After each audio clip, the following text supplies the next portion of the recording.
Hi everyone. In fact, දාලා ඉංග්‍රීසියෙන් කතා කරන්නේ කොහොමද? ඇත්තටම මේ සම්බන්ධව ඉතාම කෙටියෙන් අද මම පාඩමෙන් ඉදිරිපත් කරනවා. We use in fact to add more detailed information to what we have said. අපි දැනටමත් යම් දෙයක් ගැන සඳහන් කළාට පස්සේ ඒ පිළිබඳව වඩාත් විස්තරාත්මක තොරතුරු ඉදිරිපත් කිරීමේදී අපි in fact භාවිත කරන ප්‍රධාන වශයෙන් මේවට කියන්නේ discourse markers කියලා. මේ discourse markers වලින් එකක් වෙන in fact වගේම අදහස් ගෙන දෙන ඒ වගේම discourse markers තියෙනවා. Other discourse markers which have similar meanings are as follows. In actual fact, as a matter of fact, in point of fact, actually, in truth, sometimes really, මෙන්න මෙවැනි discourse markers මේ හා සමාන අදහස් ගෙන දෙන discourse markers වෙනවා. නමුත් මේ අතරින් වඩාත් අපිට දැනෙන්නේ වඩාත් අපිට පෙනෙන්නේ in fact භාවිතා කරනවා. It looks very easy. පේන්නේ නම් හරිම ලේසියට. But in fact it's quite hard. නමුත් ඇත්ත වශයෙන්ම කියනවා නම් ඒක හරි අමාරුයි. මේ discourse markers වල තවත් විශේෂ ලක්ෂණයක් තමයි මේ අදාළ discourse mark එක. දැන් මේ වාක්‍යය හැටියට නම් in fact කියන එක ඉවත් කළාට අර්ථයට කිසිදු හානියක් සිද්ධ වෙන්නේ නැහැ.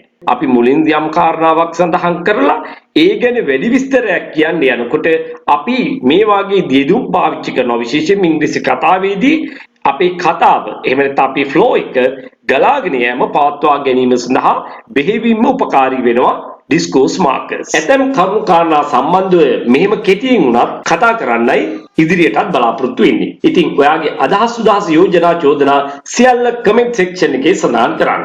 ළමයින්ට සහ වැඩිහිටියන්ට ව්‍යාකරණානුකූලව ඉංග්‍රීසි කතා කිරීම පුහුණුව කරනවා ඔන්ලයින් ක්ලාසස් ලෙස.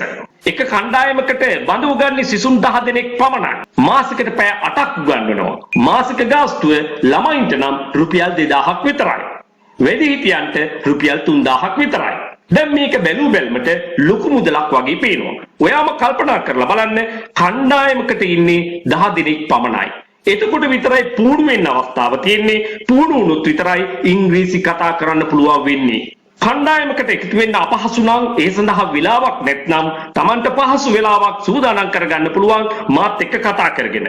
මාසෙකට පැය 6ක් ප්‍රැක්ටිස් කරනවා රුපියල් 10000ක් පමණයි පන්ති ගාස්තුව වෙන්නේ. මීට කලින් කතා කරේ අපි ඔන්ලයින් ක්ලාසස් ගැන. දැන් අපි කතා කරන්නේ නේවාසික කණ්ඩායම් පන්ති ගැන. සාමාන්‍ය පෙළ විභාගයෙන් පසුව උසස් පෙළ විභාගයෙන් පසුව එහෙමත් නැත්නම් වැඩිහිටියන්ට මේ පාඨමාලාවට සම්බන්ධ වෙන්න පුළුවන්. ඒත් එක කණ්ඩායමකට බඳු ගන්නේ 10 දෙනෙක් විතරයි. මේකයි විශේෂත්වය.